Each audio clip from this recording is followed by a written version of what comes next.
Good afternoon, madam.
Good afternoon, madam.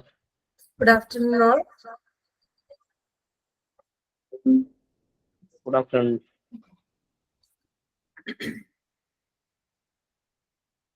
Good afternoon, ma'am. Okay, ഇനി കുറച്ച് പേരും കൂടി ക്ലാസ്സിൽ കയറാനുണ്ടല്ലേ? വളരെ കുറവാണല്ലോ ഇന്ന്. ഓരോരുത്തർ വരുന്നുള്ളൂ. ഓക്കെ.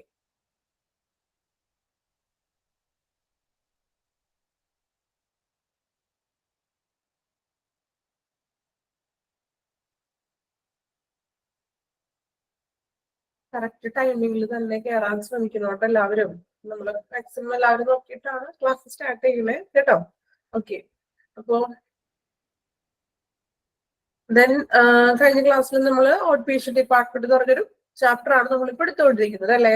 അപ്പോ നമ്മൾ നോക്കി ഔട്ട് പേഷ്യന്റ് എന്താണെന്ന്, ദെൻ അതിൽ ഇൻക്ലൂഡഡ് ആയിട്ടുള്ളത് എന്തൊക്കെ കാര്യങ്ങളാണ്, ദെൻ ഒബ്ജക്റ്റീവ്സ് നോക്കിയായിരുന്നു അല്ലെ. ഒബ്ജക്റ്റീവ്സ് നോക്കി, ദെൻ അതിന്റെ സ്കോപ്പുകൾ എന്തൊക്കെയാണ്, ദെൻ ലൊക്കേഷൻസ് എവിടെയൊക്കെയാണ് ഒരു OPD എന്ന് പറയുന്നതിന്റെ ലൊക്കേഷൻസ് വരുന്നത് നമ്മൾ നോക്കി. കുറച്ച് പോയിന്റ്സ് ആയിട്ടാണ് അല്ലെ. നമ്മൾ ഇമ്പോർട്ടന്റ് ആയിട്ടുള്ള ഒരു ടേബിൾ പറഞ്ഞു.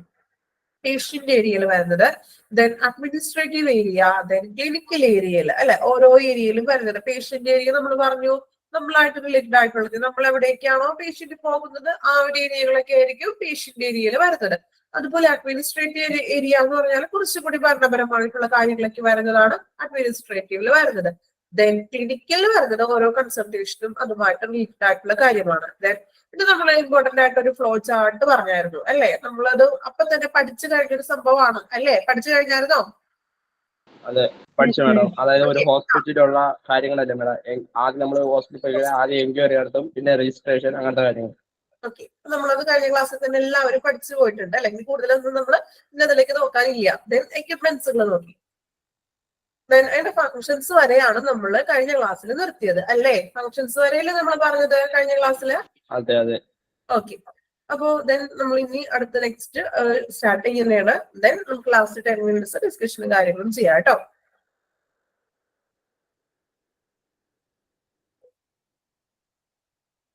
ഓക്കെ, അപ്പൊ നമ്മൾ ലാസ്റ്റ് വൺ ആയിട്ട് നമ്മൾ നോക്കിയത് ഫങ്ഷൻസ് ഓഫ് OPD. നമുക്ക് ഒന്നുകൂടി ജസ്റ്റ് ഒന്ന് വായിച്ചു പോകുന്നുള്ളൂ. എക്സ്പ്ലനേഷൻ ഒന്നും വേണ്ടാലോ. കഴിഞ്ഞ ക്ലാസ്സിൽ നല്ല രീതിയിൽ എക്സ്പ്ലനേഷൻ ഒക്കെ ചെയ്തിട്ടുണ്ട്. ഓക്കെ, അപ്പൊ ഫങ്ഷൻസ് ഓഫ് OPD ഒന്നുകൂടി നോക്കാം. Early diagnosis, curative, preventive, and rehabilitative care on ambulatory basis. Then second one, effective treatment on ambulatory basis. Then third one, screening for admission to hospital, follow-up care and care after discharge. promotion of health by health education, rendering of preventive health care, then promotion of health through health education. അപ്പോ functions വരെയാണ് നമ്മൾ പറഞ്ഞു നിർത്തിയത്. Then next നമുക്ക് നോക്കാം preventive health activities. Preventive health activities എന്താ? Preventive means prevent ചെയ്യുക എന്നൊക്കെ പറഞ്ഞാൽ എന്താ മീനിങ്? പ്രിവെന്റ് റെസ്പോൺസ് ചെയ്യണോട്ടോ, ഒന്ന് കമന്റിടെ അല്ലെങ്കിൽ ഒന്ന് കംസ് ഒക്കെ ചെയ്യണം ഞാൻ ചോദിക്കുന്നതിനൊക്കെ. ഓക്കെ, അപ്പോ പ്രിവെന്റീവ് എന്ന് വെച്ചാൽ മീനിങ് എന്താണ്? നമ്മള് ഹോസ്പിറ്റൽ പരമായിട്ടല്ല, അല്ലാതെ നമ്മൾ കോമൺ ആയിട്ട് പ്രിവെന്റീവ് തടയുക അല്ലെങ്കിൽ പ്രതിരോധം എന്നൊക്കെ പറയും അല്ലെ. അപ്പോ പ്രതിരോധ ഹെൽത്ത് ആക്ടിവിറ്റീസുകൾ മറ്റെന്തൊക്കെയാണ് നമ്മൾ കൊടുക്കുന്നതെന്നാണ് പറയുന്നത് കേട്ടോ. ഓക്കെ, നോക്കാം. വെൽ ബേബി ക്ലിനിക് മീൻസ് നമുക്കറിയാം നല്ല തരത്തിലുള്ള ബേബി ക്ലിനിക്കുകളും മറ്റും എന്ത് ചെയ്യുക, ശിശു അതായത് കുട്ടികൾക്ക് വേണ്ടിയുള്ള ക്ലിനിക്കുകളൊക്കെ ചെയ്യുക അല്ലെ. ദെൻ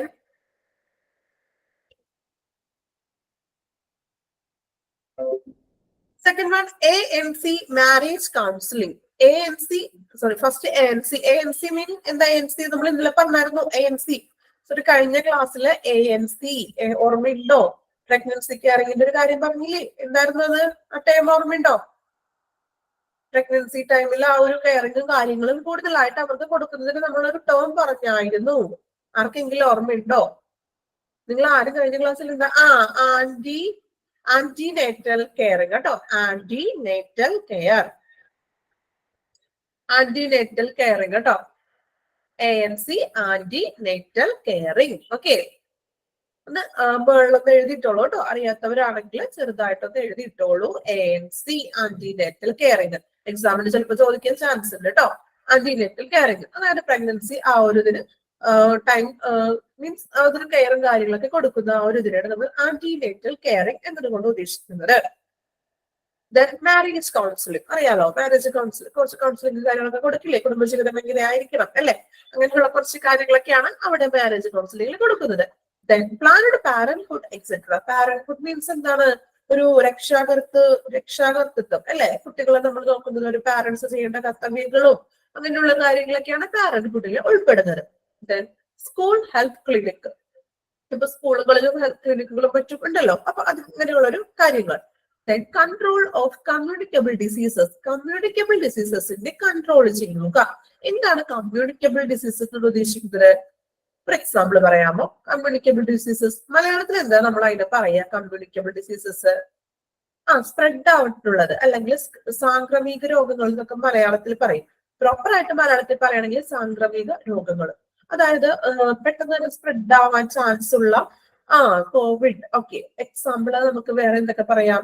കോവിഡ് പറയാം അല്ലേ. നമുക്ക് ഏറ്റവും എക്സാമ്പിൾ ആയിട്ട് പറയാൻ പറ്റുന്ന ഒരു കമ്മ്യൂണിക്കബിൾ ഡിസീസ് കോവിഡ്. അതുപോലെ തന്നെ എന്താണ് ഇബോള എന്നൊക്കെ പറയില്ലേ?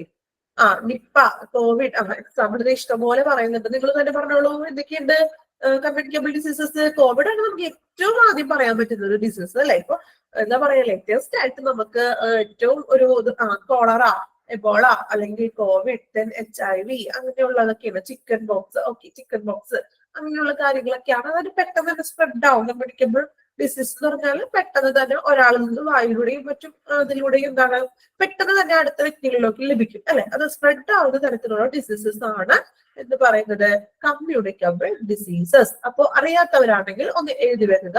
സ്പ്രെഡ് ഡിസീസസ്, പെട്ടെന്ന് സ്പ്രെഡ് ആവുന്ന ഡിസീസസ് ആണ് സാംക്രമിക രോഗങ്ങൾ. ഓക്കെ, ഇത് എഴുതി വെച്ചോളൂ കേട്ടോ. അറിയാത്തവരാണെങ്കിൽ എഴുതി വെച്ചോളൂ. ദെൻ നാളെ നിങ്ങൾ ഇതെടുത്ത് നോക്കുമ്പോൾ കമ്മ്യൂണിക്കബിൾ ഡിസീസസ് എന്ന് വായിച്ചു പോകും. എന്താണ് അതിന്റെ മീനിങ് അറിയാതെ വായിച്ചു പോയിട്ട് കാര്യമില്ല. സോ എന്ത് ചെയ്യാ, എഴുതി വെക്കാം കേട്ടോ. കമ്മ്യൂണിക്കബിൾ ഡിസീസസ് സ്പ്രെഡ് ആകുന്ന രോഗങ്ങൾ. വേണമെങ്കിൽ എക്സാമ്പിൾ പോലെ ബ്രാക്കറ്റിൽ എഴുതിക്കോളൂ. ഇപ്പൊ നമ്മൾ പറഞ്ഞ corona, then Nipah, HIV, then എന്താ കോളറ, എബോള അങ്ങനെയുള്ള ഏതെങ്കിലും ഒന്ന് രണ്ടെണ്ണം എഴുതിക്കോളൂ കേട്ടോ. സൈഡില് പെട്ടെന്ന് തന്നെ എഴുതിക്കോളൂ കേട്ടോ.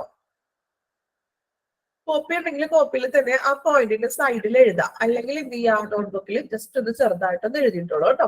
എഴുതുന്നുണ്ടോ എല്ലാവരും? എഴുതുന്നുണ്ടോ? ഓക്കെ, എഴുതിക്കോളൂ കേട്ടോ. ദെൻ നമുക്ക് പിന്നീട് നോക്കുമ്പോൾ അത് എന്താണെന്ന് ഡൗട്ട് വരാൻ പാടില്ല. അപ്പൊ തന്നെ എന്ത് പോവുക, എഴുതി പോവുക പറയുന്നത് കേട്ടോ. നിങ്ങൾക്ക് ക്ലിയർ അല്ലാത്ത എന്തെങ്കിലും ഉണ്ടോ? നിങ്ങൾക്ക് മനസ്സിലാകുന്ന രീതിയിൽ തന്നെ നിങ്ങൾ നോട്ട് ചെയ്തിടാ. ഓക്കെ, ഫിനിഷ് കഴിഞ്ഞോ? എഴുതിയോ എല്ലാവരും? ഏതെങ്കിലും 2 എക്സാമ്പിൾ എഴുതിയാൽ മതി. നിങ്ങൾക്ക് നോക്കുമ്പോൾ മനസ്സിലാകണം അത് സ്പ്രെഡ് ആകുന്ന ഡിസീസസ് ആണെന്ന് നോക്കുമ്പോൾ മനസ്സിലാകണം. അത്രയും മതി കേട്ടോ. ഓക്കെ, അപ്പൊ കൺട്രോൾ കമ്മ്യൂണിക്കബിൾ ഡിസീസസ്. ഇനി നെക്സ്റ്റ് നോക്കാം. Early diagnosis, detection of chronic diseases like cancer, TB, etcetera. Chronic diseases. എന്താണ് ക്രോണിക് ഡിസീസസ് ഉദ്ദേശിക്കുന്നത്? ക്രോണിക് ഡിസീസസ് എന്താ? ക്രോണിക് മീൻസ് ക്രോണിക് ഡിസീസസ് വിട്ടുമാറാത്ത രോഗങ്ങൾ എന്ന് പറയും അല്ലെ. അതായത് ദീർഘകാലം നമ്മളിൽ നിലനിൽക്കുന്ന രോഗങ്ങളാണ് ഈ ക്രോണിക് ഡിസീസ് എന്ന് പറയുന്നത് അല്ലെ. എക്സാമ്പിൾ നമ്മളിവിടെ കൊടുത്തിട്ടുണ്ട്. Cancer, then TB. ഇതൊക്കെ നമുക്ക് വിട്ടുമാറാത്ത അസുഖങ്ങൾ. നമുക്ക് ഇതിനൊക്കെയാണ് ക്രോണിക് ഡിസീസ് എന്ന് പറയുന്നത്. അണ്ടർലൈൻ ചെയ്ത് പഠിക്കണം കേട്ടോ. വിട്ടുമാറാത്തത് നമുക്ക് അലർജീനെ നമുക്ക് അങ്ങനെ ക്രോണിക് ഡിസീസസ് ആയിട്ട് എടുക്കാനായിട്ട് പറ്റില്ല. കാരണം മെയിനായിട്ട് പ്രോപ്പറായിട്ട് വരുന്ന കുറച്ച് ഡിസീസസ് ആണ് അതിനകത്ത്. ലൈക്ക് ക്രോണിക് ഡിസീസിൽ പറയുന്നത് മെയിനായിട്ട് ക്യാൻസർ, TB അങ്ങനെ കുറച്ച് കാലത്തോളം വർഷങ്ങളോളം നിലനിൽക്കുന്ന ഒരു മീൻസ് അസുഖമാണല്ലോ അത്. സോ അതുകൊണ്ടാണ് നമ്മൾ അലർജീനെ നമുക്ക് ആ കൂട്ടത്തില് പെടുത്താൻ പറ്റില്ല കേട്ടോ.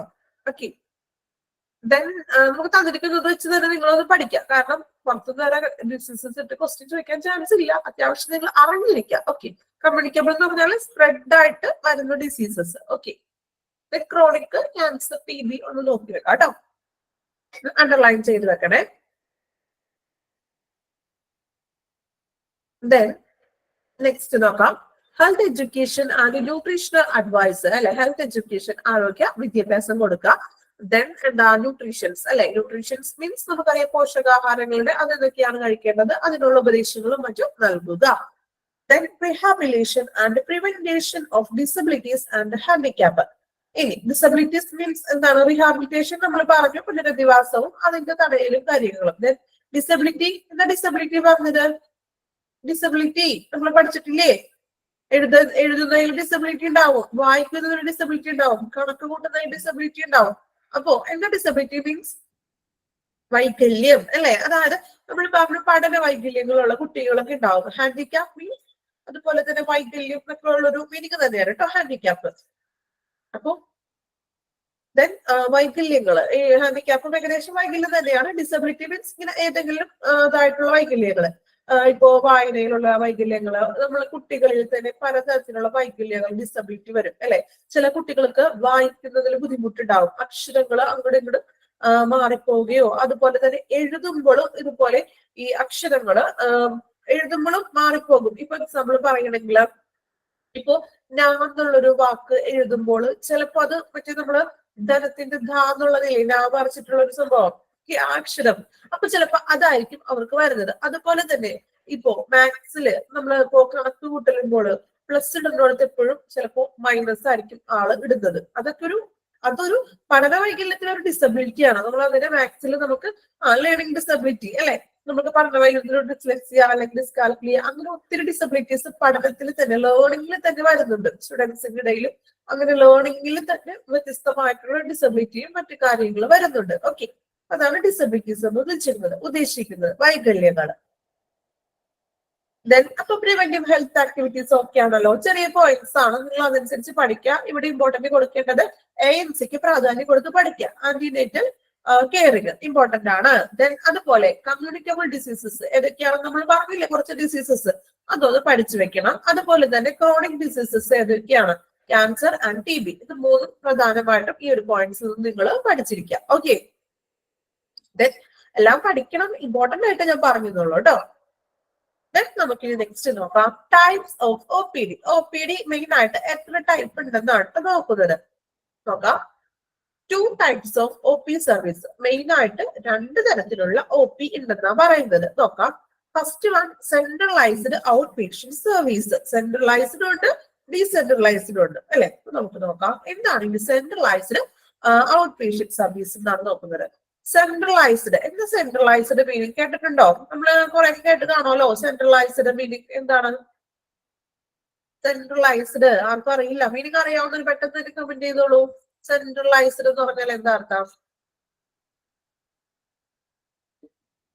കേന്ദ്രീകൃതം എന്നൊക്കെ പറയും ഇല്ലേ, കേന്ദ്രീകൃതമായിട്ടുള്ള. അപ്പോ ഫസ്റ്റ് വൺ കേന്ദ്രീകൃതമായിട്ടുള്ളത് അല്ലെ. അപ്പൊ ഡീസെൻട്രലൈസ്ഡ് എന്തായിരിക്കും? അതിന്റെ ഓപ്പോസിറ്റ് ആയിരിക്കില്ലേ ഡീസെൻട്രലൈസ്ഡ് എന്ന് പറയുമ്പോൾ. സെൻട്രലൈസ്ഡ് കേന്ദ്രീകൃതം. ഓക്കെ, അപ്പോ ഡീസെൻട്രലൈസ്ഡ് എന്ന് പറഞ്ഞാൽ എന്തായിരിക്കും? ഡീസെൻട്രലൈസ്ഡ് കേന്ദ്രീകൃതത്തിന്റെ ഓപ്പോസിറ്റ് ഏതാണ്? വികേന്ദ്രീകൃതം അല്ലെ? മലയാളം പഠിച്ചിട്ടില്ലേ എല്ലാവരും? കുഞ്ഞു ക്ലാസ്സിലൊക്കെ പഠിച്ചിട്ടില്ലേ? ഓപ്പോസിറ്റ് വേർഡൊക്കെ പഠിക്കാറുണ്ടോ? ഉണ്ടോ? അതൊക്കെ ഓർമ്മയുണ്ടോ ഇപ്പോ? ഓക്കെ, അപ്പൊ ഡീസെൻട്രലൈസ്ഡ് എന്ന് പറഞ്ഞാൽ വികേന്ദ്രീകൃതം. ഫസ്റ്റ് നമുക്ക് സെൻട്രലൈസ്ഡ് എന്താണെന്ന് നോക്കാം. അതായത് കേന്ദ്രീകൃത ഔട്ട് പേഷ്യന്റ് സർവീസ് എങ്ങനെയാണെന്ന് നോക്കാം കേട്ടോ. All services are provided in a concise area which include all diagnostic and therapeutic facilities are being provided in same place. അതായത് കേന്ദ്രീകൃതത്തിൽ പറയുന്നത് ഓരോ ഏരിയകളിൽ അല്ലെങ്കിൽ എന്താ പറയാ എല്ലാ സേവനങ്ങളും ഒരു സംക്ഷിപ്തമായിരിക്കുന്നു. ഇപ്പൊ ഒരു ഫ്ലോറിലാണ്, ഇപ്പൊ താഴത്തെ ഗ്രൗണ്ട് ഫ്ലോറിലാണെങ്കിൽ അവിടെ തന്നെ ആയിരിക്കും എല്ലാ കാര്യങ്ങളും. All diagnosis and therapeutic facilities, ഇപ്പൊ ടെസ്റ്റുകളും ലാബും മറ്റു കാര്യങ്ങളും. തെറാപ്റ്റിക് മീൻസ് ചികിത്സാപരമായിട്ടുള്ള എല്ലാ സൗകര്യങ്ങളും ഒറ്റ ഏരിയയിൽ തന്നെ ആയിരിക്കും, ഒരു സെക്ഷനിൽ തന്നെ ആയിരിക്കും ഈ പറഞ്ഞ എല്ലാ സംഭവങ്ങളും. മീൻസ് ഡയഗ്നോസിസോ ടെസ്റ്റുകളോ അല്ലെങ്കിൽ ചികിത്സാപരമായിട്ടുള്ള എല്ലാ കാര്യങ്ങളും ഒരു ഏരിയയിൽ തന്നെ വരുന്നതിനെയാണ് നമ്മൾ സെൻട്രലൈസ്ഡ് എന്ന് ഉദ്ദേശിക്കുന്നത് അല്ലെ? സെൻട്രലൈസ് ചെയ്യാന്ന് പറഞ്ഞാൽ എല്ലാം ഒറ്റ ഇതിൽ തന്നെ ആയിരിക്കും, നമ്മൾ വെവ്വേറെ പോകേണ്ട കാര്യമൊന്നുമില്ല. ആ ഒരു സെക്ഷനിൽ തന്നെ ആയിരിക്കും എല്ലാം വരുന്നത് അല്ലെ? കൺസൈസ് മീൻസ് സംക്ഷിപ്തമായിരിക്കുന്ന, അതാണ് മലയാളത്തിൽ നമ്മൾ ആ ഒരു ടേം പറയുന്നത്. സംക്ഷിപ്തം മീൻസ് എല്ലാം കൂടി ഒന്നിച്ചുള്ള അല്ലെങ്കിൽ കേന്ദ്രീകരിച്ചിരിക്കുന്നതൊക്കെ നമ്മൾ പറയില്ലേ കോമൺ ആയിട്ട്, അങ്ങനെ ഒരു ടേം കേട്ടോ. അപ്പൊ അതാണ് സെൻട്രലൈസ്ഡ് എന്ന് പറയുന്നത്. അപ്പൊ ഡീസെൻട്രലൈസ്ഡ് എന്തായിരിക്കും? ഇതിന്റെ ഓപ്പോസിറ്റ് ആയിരിക്കില്ലേ? നമ്മൾ പറഞ്ഞു കേന്ദ്രീകൃതം എന്ന് പറയുന്നത് എല്ലാ സെക്ഷനുകളും മീൻസ് ഡയഗ്നോസ്റ്റിക് ആയാലും അല്ലെങ്കിൽ തെറാപ്പിക് ഫെസിലിറ്റീസ് ചികിത്സകളും മറ്റും ഒരു സെക്ഷനിൽ തന്നെ ആയിരിക്കും. ഇപ്പൊ ഒരു ഫ്ലോറിലാണെങ്കിൽ അവിടെ തന്നെ ആയിരിക്കും എല്ലാം. നമ്മൾ വേറൊരു ഡിപ്പാർട്ട്മെന്റിലേക്ക് അല്ലെങ്കിൽ വേറൊരു ഫ്ലോറിലേക്ക് പോകേണ്ട കാര്യമില്ല, ഒറ്റ ഇതിൽ തന്നെ ആയിരിക്കും എല്ലാം കോൺസെൻട്രേറ്റ് ചെയ്തിരിക്കുന്നത് ആണല്ലോ. അങ്ങനെയെങ്കിൽ രണ്ടാമത്തത് ഡീസെൻട്രലൈസ്ഡ് ഔട്ട് പേഷ്യന്റ് സർവീസ് നമ്മൾ വായിച്ചു നോക്കാതെ തന്നെ പറയാൻ സാധിക്കും. എന്തായിരിക്കും? സെൻട്രലൈസ്ഡിന്റെ ഓപ്പോസിറ്റ് ആയിരിക്കില്ലേ? അപ്പോ എങ്ങനെയായിരിക്കും അവിടെ വരുന്നത്? Services are provided in respective department. Respective അത് ഓരോന്നിന്റെ അതാത് ഡിപ്പാർട്ട്മെന്റുകളിൽ ആയിരിക്കും, ഒറ്റ ഒരു ഇതിൽ ആയിരിക്കില്ല ഡീസെൻട്രലൈസ്ഡ് വരുന്നത്. മനസ്സിലായോ? ഒന്നാമത്തെ നമ്മൾ പറഞ്ഞു ഇപ്പോ ഡയഗ്നോസ്റ്റിക് ടെസ്റ്റുകളും മറ്റും കാര്യങ്ങളെല്ലാം എന്തായിരിക്കും? ഒറ്റൊരു ഏരിയയിൽ തന്നെ ആയിരിക്കും, ഒരുമിച്ചായിരിക്കും. പക്ഷെ ഡീസെൻട്രലൈസ്ഡ് അതിന്റെ ഓപ്പോസിറ്റ് ആണ്. ഓരോന്നും അതിന്റെ റെസ്പെക്റ്റീവ് ആയിട്ടുള്ള ഡിപ്പാർട്ട്മെന്റിലായിരിക്കും. ചിലപ്പോൾ ഒരു ഫ്ലോർ അങ്ങനെ എന്താ പറയാ റെസ്പെക്റ്റീവ് ഡിപ്പാർട്ട്മെന്റ്സിലായിരിക്കും, ഒരുമിച്ച് ആയിരിക്കില്ല. അതാണ് രണ്ടും തമ്മിലുള്ള വ്യത്യാസം. ഓക്കെ, ക്ലിയർ ആയോ? സെൻട്രലൈസ്ഡ് ഒരെണ്ണം പഠിക്കാം, മറ്റേത് അതിന്റെ ഓപ്പോസിറ്റ് ആണെന്ന് അറിയാലോ. ഓക്കെ, ക്ലിയർ ആയോ? സെൻട്രലൈസ്ഡും decentralised.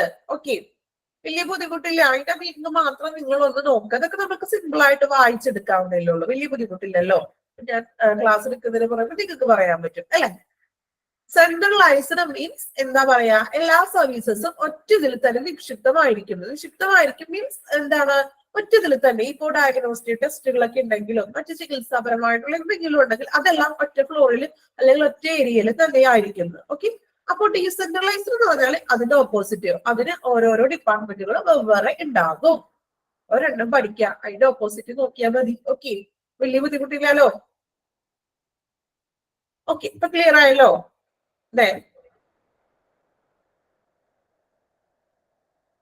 Based on type of patient. ഇനി ഓരോ ടൈപ്പ് ഓഫ് പേഷ്യന്റ് നമ്മൾ നോക്കുന്നത് കേട്ടോ. 3 ടൈപ്പ് പറയുന്നത് നമുക്ക് നോക്കാം, എളുപ്പം കേട്ടോ. General out patient, emergency out patient, referred out patient. നോക്കാം ജനറൽ ഔട്ട് പേഷ്യന്റ് എന്താണെന്ന് കേട്ടോ.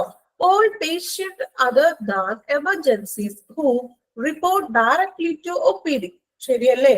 നമ്മള് എമർജൻസി ഡിപ്പാർട്ട്മെന്റിൽ വരുന്ന പേഷ്യന്റ് ഒഴിച്ച് എല്ലാ പേഷ്യൻസുകളും, നോർമലി വരുന്ന എല്ലാ പേഷ്യൻസുകളും ഫസ്റ്റ് തന്നെ റിപ്പോർട്ട് ചെയ്തത് എവിടെയായിരിക്കും? OP-യിലായിരിക്കും അല്ലേ? നമ്മൾ പോയിട്ട് OP മീൻസ് നമ്മള് രജിസ്ട്രേഷൻ ചെയ്യുന്നതും എല്ലാം എവിടെയാണ്? OP-യിലാണ് അല്ലേ? ആയിരിക്കില്ലേ? നിങ്ങൾ ആദ്യം പോയി, നിങ്ങൾക്ക് എന്തെങ്കിലും അസുഖം വന്നു, അപ്പൊ നിങ്ങൾ ആദ്യം തന്നെ ഹോസ്പിറ്റലിൽ പോയി നേരെ ഡോക്ടറുടെ റൂമിലേക്ക് പോകാറുണ്ടോ ആരെങ്കിലും? അങ്ങനെയാണോ ചെയ്യുന്നത്? അല്ല അല്ലെ? നമ്മൾ ആദ്യം എന്ത് ചെയ്യും? ഒപിയിലേക്ക് പോകും അല്ലെ. ഒപിയിൽ പോയിട്ട് ഡയറക്റ്റ്ലി അവിടെ ചെന്നിട്ടാണ് നമ്മൾ അപ്പോയിന്റ്മെന്റ്സും കാര്യങ്ങളൊക്കെ എടുക്കുന്നത്. അതാണ് എമർജൻസി. പക്ഷെ എമർജൻസി കേസ് ആണെങ്കിൽ അവിടെ പോയി ചീട്ടെടുക്കാനൊന്നും നമുക്ക് ടൈം കിട്ടില്ല. ആൾക്ക് അപ്പൊ തന്നെ കാഷ്വാലിറ്റിയിൽ കയറ്റി ട്രീറ്റ്മെന്റ് നൽകണം. ദെൻ എന്നിട്ടാണ് നമ്മൾ എന്ത് ചെയ്യുക, ഒപ്പിയിൽ പോയിട്ട് ആൾക്ക് ചീട്ടൊക്കെ എടുക്കുന്നത് അല്ലെ. അപ്പൊ ജനറൽ പേഷ്യന്റ് എന്നും ഉദ്ദേശിക്കുന്നത് ഡയറക്ട്ലി പോയിട്ട് റിപ്പോർട്ട് ചെയ്യുന്ന പേഷ്യൻസ്. മീൻസ് ഒപിയിൽ പോയി നമ്മളൊരു നോർമൽ പേഴ്സൺ പേഷ്യൻസ് ആണ് നമ്മൾ ഒപിയിൽ പോയിട്ട് ഡയറക്ട്ലി ഒപിയിൽ ചെല്ലുന്ന പേഷ്യൻസ്. അവിടെ എമർജൻസിയെ ഉൾപ്പെടുത്തുന്നില്ല. ഓക്കെ. എമർജൻസി പേഷ്യൻസ് ഒഴികെ വരുന്ന മറ്റെല്ലാ പേഷ്യൻസും ഡയറക്ട്ലി ഒപിയിൽ പോയി റിപ്പോർട്ട് ചെയ്യുന്നു. അതാണ് ജനറൽ ഔട്ട് പേഷ്യന്റ് എന്നതുകൊണ്ട് ഉദ്ദേശിക്കുന്നത്. ക്ലിയർ ആയോ? ക്ലിയർ ആയില്ല അവർക്ക്? എമർജൻസി പേഷ്യന്റ് ഒഴികെ സാധാ ഒരു നോർമൽ എല്ലാ പേഷ്യൻസുകളും ഫസ്റ്റ്ലി വരുന്നത് ഒ പി ഡിയിലാണ് വരുന്നതും. അവിടെയാണ് നമ്മൾ എന്ത് ചെയ്യുക, അപ്പോയിന്റ്മെന്റ്സ് കാര്യങ്ങളൊക്കെ എടുക്കുന്നത്. ഓക്കെ. ഇനി നെക്സ്റ്റ് നോക്കാം കേട്ടോ. Emergency out patient. Emergency out patient എന്തായിരിക്കും? നമ്മളിപ്പോ പറഞ്ഞില്ലേ, A person given emergency medical care for A condition അല്ലെ. ഒരു എന്താ പറയാ, നമ്മള് ഒരു അവസ്ഥയ്ക്ക് ഒരു പ്രത്യേക അല്ലെങ്കിൽ ആ ഒരു പേഴ്സന്റെ എമർജൻസി അടിയന്തര അവസ്ഥയ്ക്ക് വേണ്ടിയിട്ട് എന്ത് ചെയ്യുന്നു, ഒരു വൈദ്യസഹായം അല്ലെങ്കിൽ ഒരു ചെയ്യുന്ന ഒരു വ്യക്തിയാണത് അല്ലെ. അവിടെ പോയിട്ട് ആള് പോയിട്ട് ഒ പി ഡി പോയിട്ട് ആദ്യം പോയിട്ട് രജിസ്റ്റർ ചെയ്യാൻ പറ്റുമോ? ഒരു എമർജൻസി ആയിട്ട് കൊണ്ടുവന്ന ഒരു വ്യക്തിനെ ചെയ്യില്ല. നമ്മൾ എന്ത് ചെയ്യും? A person given emergency medical care for A condition. അയാളുടെ കണ്ടീഷൻ അനുസരിച്ച് എമർജൻസി ആയിട്ടുള്ള മെഡിക്കൽ കെയർ നൽകും. അതാണ് എമർജൻസി ഔട്ട് പേഷ്യന്റ്. പറയുന്നത് പോലെ തന്നെയല്ലേ, എളുപ്പമല്ലേ?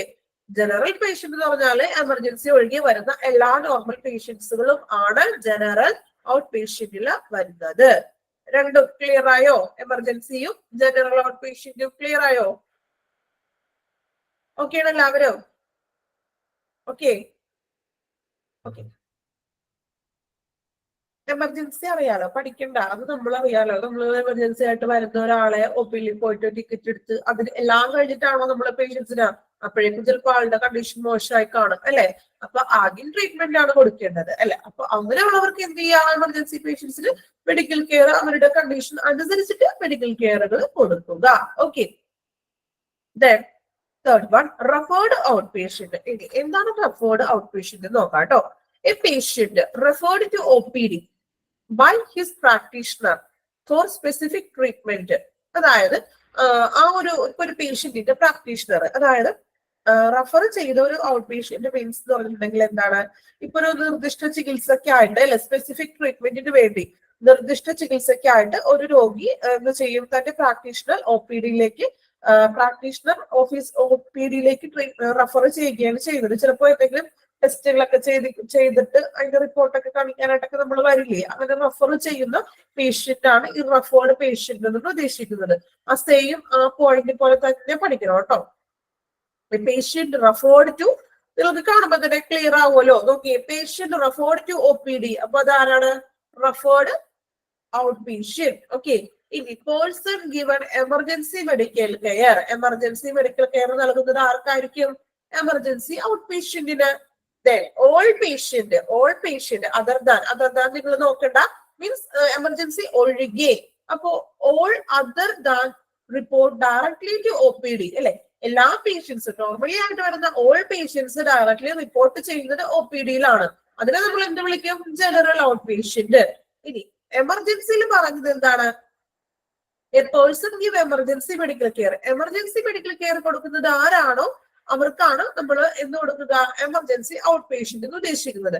That referred outpatient, a patient referred to OPD by his practitioner for his specific treatment. ഇവിടെ നമുക്ക് ട്രാൻസ്ഫർ ചെയ്യുന്ന പേഷ്യൻസും വരാം കേട്ടോ.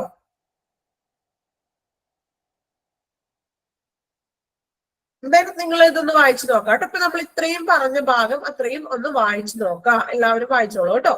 പ്രിവെന്റീവ് ഹെൽത്ത് ആക്ടിവിറ്റീസ് വായിക്കുക. Then types of OPD, then based on type of patient. Okay.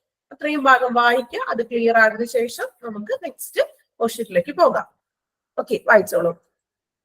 വലിയ ബുദ്ധിമുട്ടില്ലല്ലോ ഈ പോർഷൻ. ചെറിയൊരു chapter ആണ്. ഏകദേശം ഒരു 1-2 ക്ലാസ് കൊണ്ട് നമുക്ക് ഈ ഒരു ചാപ്റ്റർ കഴിയും കേട്ടോ. വലിയ ബുദ്ധിമുട്ടില്ല, മനസ്സിലാക്കാൻ എളുപ്പമാണ് കേട്ടോ. വായിച്ചു നോക്കിക്കോളൂ കേട്ടോ എല്ലാവരും.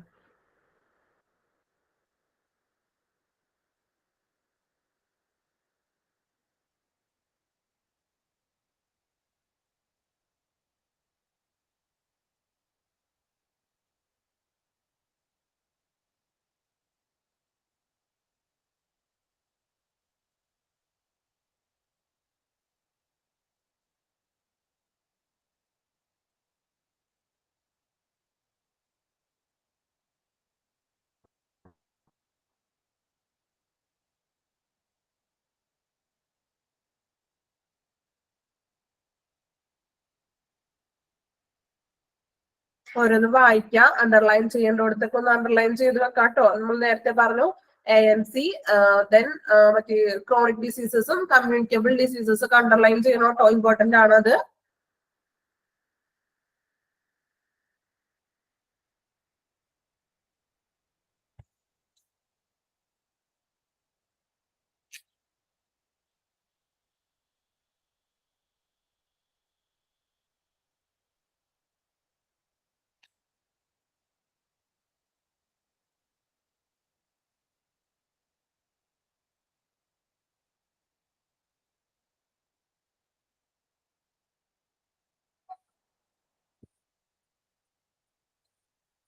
ടൈപ്പ് ഓഫ് OPD വായിക്കാം, ദെൻ ബേസ്ഡ് ഓൺ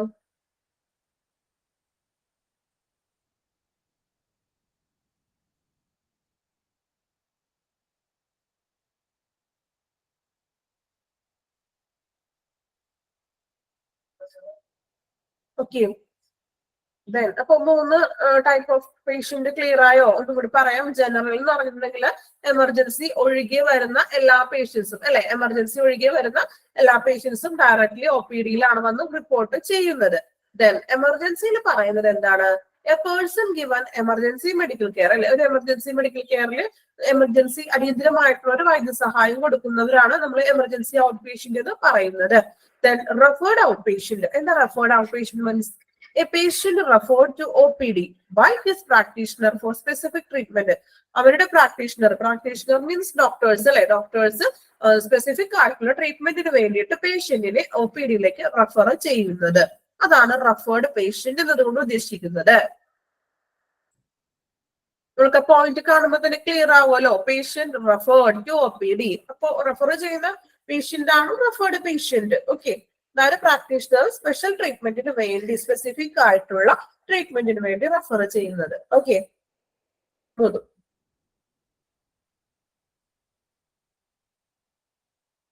ഓക്കെ, വായിച്ചു എല്ലാവരും? ഓൾമോസ്റ്റ് വായിച്ചു കഴിഞ്ഞു എല്ലാവരും?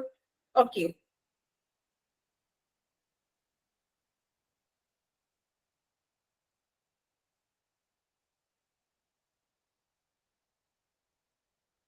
അപ്പൊ ഇനി നമുക്ക് നെക്സ്റ്റ് നോക്കാം. മാനേജീരിയൽ കൺസിഡറേഷൻ കേട്ടോ. ഇനി മാനേജീരിയൽ മീൻസ് മാനേജ്മെന്റിനോടുള്ള കൺസിഡറേഷൻസ് എന്തൊക്കെയാണെന്ന്, ഒരു പേഷ്യന്റിന് നടക്കേണ്ട കൺസിഡറേഷൻസ്. കൺസിഡറേഷൻ മീനിങ് എന്താ? കൺസിഡറേഷൻ ചെയ്യുക എന്നൊക്കെ പറയേ. എന്താ കൺസിഡറേഷൻ? കമന്റ് ഇട്ടോളോട്ട് അറിയാവുന്നവര്. കൺസിഡറേഷൻ മീൻ ഒരു അംഗീകാരം, പരിഗണന നൽകുക എന്നൊക്കെ പറയും അല്ലെ. പരിഗണന, കുറച്ച് അവർക്ക് വേണ്ടിയിട്ട് പരിഗണന കൊടുക്കുക എന്നൊക്കെ പറയും അല്ലെ. അപ്പൊ എന്തൊക്കെയാണ് പരിഗണനയിൽ കൊടുക്കേണ്ട കാര്യങ്ങൾ എന്നാണ് പറയാൻ പോകുന്നത്. ശ്രദ്ധിക്കുക, ഓരോ പോയിന്റ് ആണ്. അതൊക്കെ നിങ്ങൾ ജസ്റ്റ് ഒന്ന് വായിച്ചൊന്ന് മനസ്സിലാക്കിയാൽ മതി കേട്ടോ. വലിയ ബൈ ഹാർട്ട് ചെയ്ത് പഠിക്കാനൊന്നും ഇല്ല. അതിൽ നമ്മൾക്ക് കോമൺ ആയിട്ട് അറിയാവുന്ന കുറച്ച് പോയിന്റ്സ് ഒക്കെയാണ്. വലിയ ജസ്റ്റ് ഒന്ന് വായിക്കാം കേട്ടോ. അതൊക്കെ നോക്കാം. പബ്ലിക് റിലേഷൻ അല്ലെ, നല്ലൊരു ഗുഡ് പബ്ലിക് റിലേഷൻ കൊടുക്കുക. ദെൻ വാം മീൻസ് ഒരു ഊഷ്മളത, പോസിറ്റീവ് ആയിട്ടുള്ള ഒരു സംസാരം, നല്ല രീതിയിൽ അല്ലെ. അപ്പൊ ഒരു ഊഷ്മളമായിട്ടുള്ള ഒരു രീതിയിലുള്ള പെരുമാറ്റം, സംസാരം എന്നൊക്കെ പറയാം. ദെൻ റെസ്പെക്ട്, നല്ലൊരു ബഹുമാനം, റെസ്പെക്ട് കൊടുക്കണം. Then minimum waiting. എന്താ മിനിമം വെയിറ്റിംഗ് ഉദ്ദേശിക്കുന്നത്? മിനിമം വെയിറ്റിംഗ് ഏറ്റവും കുറഞ്ഞ ഒരു കാത്തിരിപ്പ് മീൻസ് കാത്തിരിപ്പിന്റെ ടൈം വളരെയധികം കുറക്കുക അല്ലെ. നമ്മള് ഹോസ്പിറ്റലിൽ പോയി ഡോക്ടറെ കാണാനും ദെൻ അഡ്മിഷനിൽ സീറ്റ് എടുക്കാനൊക്കെ പോയിട്ട് കുറെ നേരം വെയിറ്റ് ചെയ്തിരിക്കേണ്ട അവസ്ഥയൊക്കെ വന്നിട്ടുണ്ട് അല്ലെ. വന്നിട്ടുണ്ടോ?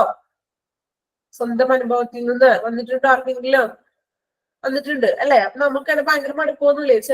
ചില ആളുകൾ നമുക്കറിയാം കുറെ നേരം കാണാൻ നിന്ന് ചിലപ്പോൾ ഉച്ചയാകുമ്പോഴേക്കും വീട്ടിൽ പോകും തിരിച്ച് അല്ലെ. കാരണം അത്രയും ചിലപ്പോൾ നിൽക്കാനുള്ള സാഹചര്യം, സിറ്റുവേഷൻ ആയിരിക്കില്ല ഓരോ പേഷ്യന്റിനും അല്ലെ.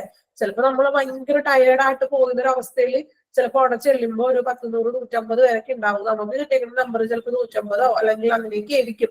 അപ്പോ അത്രയും വരെ നിൽക്കാനുള്ള കപ്പാസിറ്റി ചിലപ്പോൾ നമുക്ക് ഉണ്ടാവില്ല അല്ലെ. നിങ്ങൾക്ക് അങ്ങനെ അനുഭവം ഉണ്ടോ? മതിയായിട്ടുള്ള അനുഭവം ഉണ്ടോ ഹോസ്പിറ്റലിൽ ചെല്ലുമ്പോ? ആർക്കും ഉണ്ടായിട്ടില്ല? എല്ലാരും പെട്ടെന്ന് കയറിയോ? ഓക്കെ, കുറച്ച് പേർക്കൊക്കെ ഉണ്ടായിട്ടുണ്ട് കേട്ടോ അനുഭവം. അപ്പൊ എന്താ മിനിമം വെയിറ്റിംഗ്. അപ്പൊ കാത്തിരിപ്പ് സമയമൊക്കെ മാക്സിമം കുറയ്ക്കാൻ. ദെൻ ക്ലീൻലെസ് അല്ലെ. ഹോസ്പിറ്റലിനെ സംബന്ധിച്ച് ക്ലീൻ ആയിരിക്കണം എപ്പോഴും അല്ലെ. Then good ambience. എന്താണ് ആംബിയൻസ് ഉദ്ദേശിക്കുന്നത്? ആംബിയൻസ് നല്ലൊരു അറ്റ്മോസ്ഫിയർ, അന്തരീക്ഷം, നല്ലൊരു അന്തരീക്ഷം വേണമല്ലോ. ദെൻ ക്യാൻറ്റീൻ, ഒരു ഹോസ്പിറ്റലായിട്ട് എപ്പോഴും ഒരു ക്യാൻറ്റീൻ ഉണ്ടാകും. അപ്പൊ അത് അത്യാവശ്യമാണ്. ഇപ്പൊ കുറച്ച് ദൂരത്തുള്ള പേഷ്യൻസിനൊക്കെ ആയാലും അതൊരു ആശ്വാസമാണ് അല്ലെ, ക്യാൻറ്റീൻ ഫുഡൊക്കെ കൊണ്ടുവരാനായിട്ട് ബുദ്ധിമുട്ടുള്ള പേഷ്യൻസ് ഒക്കെ ഉണ്ടാവും. സോ അപ്പൊ നമുക്ക് ക്യാൻറ്റീനിൽ തന്നെ ഫുഡും കാര്യങ്ങളൊക്കെ കഴിക്കാം. Then patient hearing. എന്താ പേഷ്യന്റ് ഹിയറിംഗ് എന്ന് പറഞ്ഞാല്? പേഷ്യന്റിനെ കേൾക്കുക, മീൻസ് അവരെ കേൾക്കുക എന്ന് പറഞ്ഞിട്ടുണ്ടെങ്കിൽ എന്താ, അവരുടെ പ്രശ്നങ്ങള് അല്ലെങ്കിൽ അവർക്ക് എന്താണോ ആവശ്യം വേണ്ടുന്നത്, അവർക്ക് സാറ്റിസ്ഫാക്ഷൻ കിട്ടാനായിട്ട് എന്താണോ വേണ്ടുന്നത്. ചിലപ്പോ എന്തെങ്കിലും ഫെസിലിറ്റീസിന്റെ അഭാവങ്ങളൊക്കെ ഉണ്ടാവും. അപ്പൊ എന്താണെന്നുള്ളത് അവരെ കേൾക്കണം നമ്മള് അല്ലെ. നമ്മള് മീൻസ് ആരാ ഹോസ്പിറ്റലുകാര് അല്ലെങ്കിൽ ആ ഹോസ്പിറ്റലിന്റെ മാനേജ്മെന്റ് ഡിപ്പാർട്ട്മെന്റ്സ് എന്ത് ചെയ്യാ, അവരുടെ പ്രശ്നങ്ങൾ എന്താണെന്ന് അത് അറിയണം. വെന്റിലേഷൻ. വെന്റിലേഷൻ എന്താണ്? നമ്മൾ നോർമലി പറയുന്ന വെന്റിലേഷൻ മീൻസ് വെന്റിലേഷൻ റൂമുകൾക്ക് കാര്യങ്ങളൊക്കെ വെന്റിലേഷൻ വരുന്നത് പറയില്ലേ. അപ്പൊ അങ്ങനെയുള്ള വെന്റിലേഷൻസ് കാര്യങ്ങളൊക്കെ ഉണ്ടോ? അല്ലെങ്കിൽ ഇപ്പൊ നമുക്കറിയാം നമ്മള് ഹോസ്പിറ്റലിലെ വിൻഡോസിനൊക്കെ നെറ്റ് ഒക്കെ അടിക്കില്ലേ, നെറ്റ് അടിക്കാറില്ലേ, മോസ്കിറ്റോ നെറ്റും അങ്ങനെയുള്ള കാര്യങ്ങളൊക്കെ അറേഞ്ച് ഒക്കെ ചെയ്യും അല്ലെ. സോ അതൊക്കെ സെറ്റാണോ എന്ന് നോക്കാം. വാട്ടർ സപ്ലൈ ഏറ്റവും പ്രധാനപ്പെട്ട ഒന്നാണ് വാട്ടർ സപ്ലൈ. കുടിവെള്ളത്തിനായാലും മറ്റും നമുക്ക് ടോയ്ലറ്റിലും അങ്ങനെയുള്ള കാര്യങ്ങൾക്കൊക്കെ വാട്ടർ സപ്ലൈക്ക് നല്ല വാട്ടർ ഉണ്ടോ അല്ലെങ്കിൽ പ്രോപ്പർ ആയിട്ട് ഉണ്ടോ എന്നൊക്കെ നോക്കാം. അതുപോലെ OPD ടൈമിങ്, OPD ടൈമിങ് കാര്യങ്ങളൊക്കെ കറക്റ്റ് ആയിട്ട് തന്നെ ടൈമൊക്കെ ഷെഡ്യൂള് ചെയ്യുക. ഓക്കെ, അപ്പൊ ഇത്രയും കാര്യങ്ങളാണ് മാനേജീരിയൽ കൺസിഡറേഷനിൽ വരുന്നത്. ജസ്റ്റ് നമ്മളൊന്ന് വായിച്ച് നോക്കിയാൽ മതി. വലിയ ഇമ്പോർട്ടൻസ് ഇല്ലാന്നല്ല ഞാൻ പറയുന്നത്, ഒന്ന് വായിച്ചു പോകുക കേട്ടോ. നമുക്കറിയാവുന്ന കാര്യങ്ങളൊക്കെ ആണല്ലോ. പബ്ലിക് റിലേഷനും റെസ്പെക്റ്റും ഇതൊക്കെ നമുക്ക് കോമൺ ആയിട്ട് കുറെ അറിയാവുന്ന കാര്യങ്ങളല്ലേ. അതൊക്കെ ഒന്ന് വായിച്ചു പോകുക കേട്ടോ. നെക്സ്റ്റ് നോക്കാം. നെക്സ്റ്റ് ഒരു ഫ്ലോ ചാർട്ടാണ്. നമ്മൾ ആദ്യം ഒരു ഫ്ലോ ചാർട്ട് പഠിച്ചില്ല എല്ലാവരും. നമുക്കത് വായിക്കേണ്ട ആവശ്യമേ ഇല്ല, പഠിച്ചു കഴിഞ്ഞ സംഭവമാണ്. പഠിച്ചത് ഓർമ്മയില്ല എല്ലാവർക്കും? ഹോസ്പിറ്റലിൽ വന്നു, നമ്മൾ എന്ത് ചെയ്തു, OP ചീട്ടൊക്കെ എടുത്തു, വെയിറ്റ് ചെയ്തു, ദെൻ ഡോക്ടറെ കണ്ടു, ഫാർമസിന്ന് മെഡിസിൻ വാങ്ങിച്ചു തിരികെ പോയി അല്ലെ. ആ സെയിം ഒരു പ്രൊസീജിയർ തന്നെയാണ് കേട്ടോ ഇവിടെ വരുന്നത്. ഇവിടെ OPD പ്രോസസ്സ് ഇവിടെ വ്യത്യാസമൊന്നുമില്ല, ചെറിയൊരു വ്യത്യാസം മാത്രമേ ഉള്ളൂ കേട്ടോ. കുറച്ചുകൂടി ഡീറ്റെയിൽ ആയിട്ട് മറ്റേത് നമ്മള് നോക്കട്ടോ. അത് കോമൺ ആയിട്ടൊന്ന് പറഞ്ഞതാണേ. നോക്കാം. എൻക്വയറിയിൽ വന്നു, രജിസ്ട്രേഷൻ ചെയ്തു, വെയിറ്റിംഗ് ഹാളിൽ ഇരുന്നു, കൺസൾട്ടേഷൻ റൂം അല്ലെ, ഡോക്ടറെ കണ്ടു, ദെൻ ഇൻവെസ്റ്റിഗേഷൻ ഫെസിലിറ്റീസുകൾ ചെയ്തു, അതുപോലെ ഫാർമസി പോയി എക്സിറ്റ് ചെയ്തു. ഇത് തന്നെ കുറച്ചും കൂടി വിപുലീകരിച്ച് പറഞ്ഞു എന്നുള്ളൂ കേട്ടോ. നോക്കാം. സെയിം കാര്യങ്ങളൊക്കെ തന്നെയാണ് OPD പ്രോസസ്സില്. Arriving at OPD. അറൈവിംഗ് എന്താ? അറൈവിംഗ് മീൻസ് OPDയിൽ എത്തി അല്ലെ, നമ്മൾ അറൈവ് ചെയ്തു, ദെൻ നമ്മൾ റിസപ്ഷനിൽ പോയി, ദെൻ രജിസ്ട്രേഷൻ ചെയ്തു. കുറച്ചും കൂടി നമ്മൾ നേരത്തെ പറഞ്ഞില്ലേ, ഒരു ഫ്ലോ ചാർട്ട് പഠിച്ചില്ലേ, അത് തന്നെ കുറച്ചും കൂടി ഒരു വിപുലീകരിച്ച് പറഞ്ഞേക്കണം എന്നുള്ളൂ കേട്ടോ. Arriving at OPD. ഫസ്റ്റ് എന്ത് ചെയ്തു, OPDയിൽ വന്നു, ദെൻ OPDയിൽ വന്നു, റിസപ്ഷൻ, നമ്മൾ ആ റിസപ്ഷൻ ഏരിയയിലേക്ക് പോയി, ദെൻ രജിസ്ട്രേഷൻ എടുത്തിട്ടോ, രജിസ്ട്രേഷൻ ഡിപ്പാർട്ട്മെന്റിൽ ചെന്നു, ഇഷ്യൂ ഓൺ ടോക്കൺ നമ്പർ കിട്ടി. ടോക്കൺ നമ്പർ കിട്ടി നമ്മൾ എന്ത് ചെയ്തു, വെയിറ്റിംഗ് റൂമിൽ ഡോക്ടറെ കാണാനായിട്ട് വെയിറ്റ് ചെയ്തിരുന്നു. ദെൻ കൺസൾട്ടേഷൻ വിത്ത് ഡോക്ടർ, അങ്ങനെ ഡോക്ടറിന്റെ റൂമിൽ പോയി കൺസൾട്ടേഷൻ ചെയ്തു. ദെൻ അവിടെ ഇൻവെസ്റ്റിഗേഷൻസും മറ്റും കാര്യങ്ങളൊക്കെ എന്തെങ്കിലുമൊക്കെ ഉണ്ടെങ്കിൽ അതെല്ലാം, എന്തെങ്കിലും ചെക്കപ്പും കാര്യങ്ങളൊക്കെ ഉണ്ടെങ്കിൽ ആ കൺസൾട്ടേഷൻ റൂമിൽ വെച്ച് ചെക്കപ്പ് ഒക്കെ നടത്തി. ദെൻ എന്നിട്ട് എന്ത് ചെയ്തു, consultation doctor, then issuance of medical ചീട്ട് ഇഷ്യൂ ചെയ്തു. മെഡിക്കൽ ചീട്ട് ഇഷ്യൂ ചെയ്യുന്നത് എങ്ങോട്ടേക്കാ, നമ്മൾ കഴിഞ്ഞ ഒരു ക്ലാസ്സിൽ പറഞ്ഞായിരുന്നില്ലേ, ഇപ്പൊ എല്ലാം കമ്പ്യൂട്ടറൈസ്ഡ് ആണ്. ഡോക്ടറുടെ റൂമിൽ നിന്നും മെഡിസിന്റെ ഡീറ്റെയിൽസ്, പ്രിസ്ക്രിപ്ഷൻ, നമ്മളുടെ ആ ഒരു മെഡിസിന്റെ പ്രിസ്ക്രൈബ് ഫുൾ ഇപ്പൊ തന്നെ എന്ത് ചെയ്യും, ഫാർമസിയിലേക്ക് അവരയക്കും അല്ലെ, ഫാർമസിയിലേക്ക് അയക്കും. നമ്മൾ ചീട്ടായിട്ട് പോകേണ്ട കാര്യമൊന്നും ഇല്ല ഇപ്പോ അല്ലെ. മുമ്പ് ദിവസങ്ങളിൽ എനിക്ക് തോന്നുന്നത് കുറച്ച് ഇയേഴ്സിന് മുന്നിൽ ഇതുപോലെ നമ്മളുടെ ഒരു ചീട്ട് ഉണ്ടാവും. അപ്പൊ നമ്മൾ ഫാർമസിയുടെ മുന്നിൽ ചെല്ലുമ്പോ ഒരു നേഴ്സ് എന്ത് ചെയ്യും, ആ ചീട്ടായിട്ട് അങ്ങോട്ട് വരും. അങ്ങനെയല്ലേ ആദ്യങ്ങളിലൊക്കെ? കുറെ വർഷങ്ങൾക്ക് മുന്നേ അങ്ങനെയായിരുന്നില്ലേ? ആയിരുന്നു അല്ലേ. ദെൻ ഇപ്പോഴായപ്പോഴാണ്, ഇപ്പൊ കുറച്ചു കാലങ്ങളല്ല എനിക്ക് തോന്നുന്നു, ഒരു മാക്സിമം ഒരു 6-7 വർഷമൊക്കെ ആയിട്ടുണ്ട് ഇപ്പൊ ഫുൾ കമ്പ്യൂട്ടറൈസ്ഡ് സിസ്റ്റമായിട്ട്. അപ്പോ ഇവിടെ അവര് ചീട്ട് കൊണ്ട് നടക്കേണ്ട ഒരു കാര്യമില്ല. ഡോക്ടറുടെ റൂമിൽ നിന്ന് മരുന്നിന്റെ ഡീറ്റെയിൽസും ആ മെഡിക്കൽ ചീട്ട് എന്ത് ചെയ്യും, ഫാർമസിയിലേക്ക് നേരെ അയച്ചു കൊടുക്കും അല്ലെ. അപ്പൊ എന്ത് ചെയ്തു, അപ്പൊ ഇഷ്യൂൻസ് ഓഫ് മെഡിക്കൽ ചീട്ട് ഇഷ്യൂ ചെയ്തിട്ട് ഫാർമസിയിലോട്ട്. ദെൻ റെഫറൽ മീൻസ് നമ്മൾ എന്തെങ്കിലും മരുന്നൊക്കെ വാങ്ങിക്കാനുണ്ടെങ്കിൽ പോകണ്ടേ അങ്ങോട്ട്. അങ്ങനെ മെഡിക്കൽ ചീട്ട് ഡോക്ടർ അയച്ചു. ദെൻ നമ്മൾ എന്ത് ചെയ്തു, അങ്ങനെ നമ്മൾ ഫാർമസിയിലേക്ക് കേട്ടോ. അറൈവിംഗ് അറ്റ് ഫാർമസി, മരുന്ന് വാങ്ങിക്കാനെത്തി. ഫാർമസിയിൽ മരുന്ന് വാങ്ങിക്കാനെത്തി, പെട്ടെന്ന് തന്നെ മരുന്ന് വാങ്ങിച്ച് പോകാൻ പറ്റുമോ? അവിടെയും ചിലപ്പോൾ ടോക്കൺ നമ്പറുകളൊക്കെ ഉണ്ട്. ഇപ്പൊ ഒട്ടുമിക്ക ഹോസ്പിറ്റലിൽ ടോക്കൺ നമ്പർ കൊടുക്കാറുണ്ട് ഫാർമസിയിൽ. നിങ്ങളുടെ അനുഭവത്തിൽ അങ്ങനെയാണോ? ഫാർമസിയിൽ ടോക്കൺ നമ്പർ ഒക്കെ കിട്ടാറുണ്ടോ? ഇങ്ങനെയാണ് അല്ലെ? ഇപ്പൊ ഒട്ടുമിക്ക ഹോസ്പിറ്റലിലും എനിക്ക് തോന്നുന്നു ഫാർമസിയിലൊക്കെ ടോക്കൺ ഉണ്ട് അല്ലെ? ചെറിയ ചെറിയ ഹോസ്പിറ്റലിൽ ചിലപ്പോൾ അങ്ങനെ വലിയ അധികം പേഷ്യൻസ് വരാത്ത ഹോസ്പിറ്റലൊക്കെ ആണെങ്കിൽ, വലിയ തിരക്കില്ലാത്ത ഹോസ്പിറ്റലൊക്കെ ആണെങ്കിൽ ടോക്കൺ നമ്പറിന്റെ ആവശ്യമൊന്നും വരുന്നില്ല അല്ലെ? പക്ഷെ അത്യാവശ്യം എനിക്ക് തോന്നുന്നത് എല്ലായിടത്തും ടോക്കൺ നമ്പർ വെച്ചിട്ടാണ് കൊടുക്കുന്നത്. അപ്പൊ നമ്മൾ എന്ത് ചെയ്തു? ഫാർമസിയിൽ ചെന്നു. അപ്പൊ അവിടെ നിന്ന് ഒരു ടോക്കൺ നമ്പർ തന്നു. വീണ്ടും നമ്മൾ വെയിറ്റിംഗ് ആയി. അവിടെ ഇരിക്കുകയാണ്. നമ്മളുടെ ടോക്കൺ നമ്പർ വിളിക്കണ്ടേ? അപ്പൊ ടോക്കൺ നമ്പർ വിളിച്ചു. ദെൻ എന്ത് ചെയ്തു? നമ്മള് മെഡിസിൻ വാങ്ങിച്ചു, ഡിപ്പാർച്ചർ ചെയ്തു. ഡിപ്പാർച്ചർ ചെയ്തെന്ന് പറഞ്ഞാൽ അവിടെ നിന്ന് പോന്നു, എക്സിറ്റ് ആയിട്ട് പോയി. അത്രയേ ഉള്ളൂ ഈ ഫ്ലോ ചാർട്ട്. നമ്മൾ നേരത്തെ പഠിച്ച ഫ്ലോ ചാർട്ട് ഇല്ലേ, അത് തന്നെ കുറച്ചും കൂടി ഒന്ന് വിപുലീകരിച്ചെന്ന് മാത്രമേ ഉള്ളൂ കേട്ടോ. ഒന്നുകൂടി നോക്കാം. നമ്മള് ഫസ്റ്റിലി OPD ചെന്നു, അറൈവ് ചെയ്തു. ദെൻ റിസപ്ഷനിൽ പോയി. പിന്നെന്താണ്? രജിസ്ട്രേഷൻ ചെയ്തു. ദെൻ അവിടെ നിന്ന് ഒരു ടോക്കൺ നമ്പർ കിട്ടി. നമ്മൾ അവിടെ വെയിറ്റിംഗ് റൂമിൽ ഇരുന്നു, ഡോക്ടറെ കണ്ടു. ദെൻ ഇൻവെസ്റ്റിഗേഷൻസ് ഒക്കെ ചെയ്തിട്ടോ. എന്നിട്ട് എന്ത് ചെയ്തു? റെഫറൽ അതായത് നമ്മള് ഫാർമസിയിലോട്ട് റെഫറൻസ് എഴുതിയല്ലോ മെഡിസിൻ വാങ്ങിക്കാൻ, മെഡിക്കൽ ഷീറ്റ് അയച്ചു കൊടുത്തു. ദെൻ ഫാർമസിയിലേക്ക് പോയി. ഫാർമസി ചെന്നപ്പോ അവിടെ എന്ത് ചെയ്തു? ടോക്കൺ നമ്പർ തന്നു. അവിടെയും എന്താണ്? വെയിറ്റിംഗിലിരുന്നു. ദെൻ കളക്ഷൻ ഓഫ് മെഡിസിൻ വാങ്ങിച്ചുകൊണ്ട് നമ്മൾ എന്ത് ചെയ്തു? ഡിപ്പാർച്ചർ ചെയ്തു. ഓക്കെ, പഠിച്ചില്ലേ? ഈ ഒരു ഫ്ലോ ചാർട്ട് പഠിച്ചോ? എല്ലാവരും പഠിച്ചോ? ഓക്കെ, പഠിച്ചില്ലേ? എളുപ്പമല്ലേ? വലിയ ബുദ്ധിമുട്ടില്ലല്ലോ. നമ്മൾ നേരത്തെ പഠിച്ചത് തന്നെയാണ്. ഇവിടെ എന്താ ഒരു മാറ്റമുള്ളത്? ഇവിടെ ഒരു ഇൻവെസ്റ്റിഗേഷനും റെഫറൽ സ്പെഷ്യലും വന്നു. കൂടാതെ എന്താണ്? ഫാർമസി പോയി, അവിടെ നിന്നും ഒരു ടോക്കൺ കിട്ടി. അവിടെ കുറച്ചേരം വെയിറ്റ് ചെയ്തിരുന്നു. അത്രയേ ഉള്ളൂ. ഓക്കെ, പഠിച്ചെല്ലാവരും? ഇനി പഠിക്കേണ്ട കാര്യമില്ല കേട്ടോ. ഇത് നമ്മൾ പഠിച്ചു കഴിഞ്ഞു. ഓക്കെ,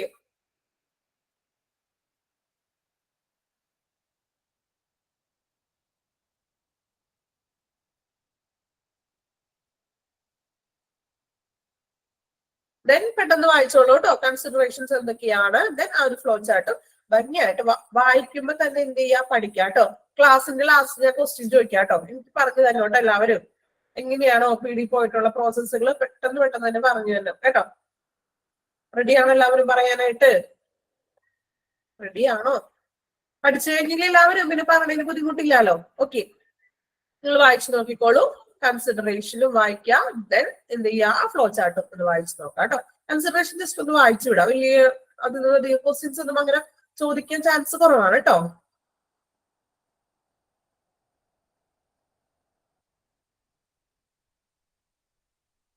ഫസ്റ്റ് കൺസിഡറേഷൻ നോക്കട്ടോ.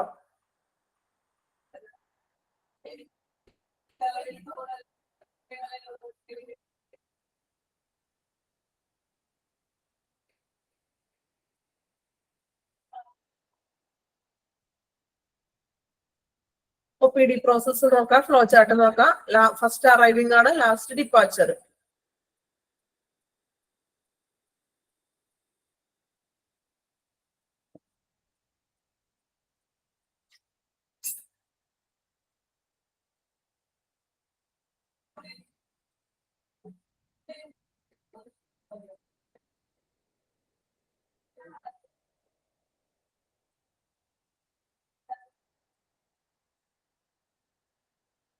വലിയ ബുദ്ധിമുട്ടില്ലല്ലോ? ഫോളോ ചെയ്യാൻ പറ്റുന്നില്ലേ? അപ്പൊ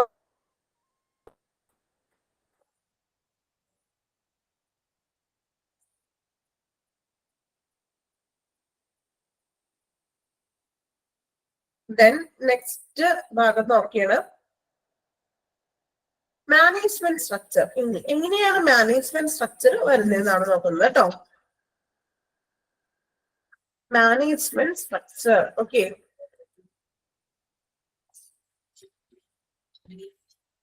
മാനേജ്മെന്റ് സ്ട്രക്ചറിൽ വരുന്നത് എന്തൊക്കെയാണെന്ന് നോക്കാം.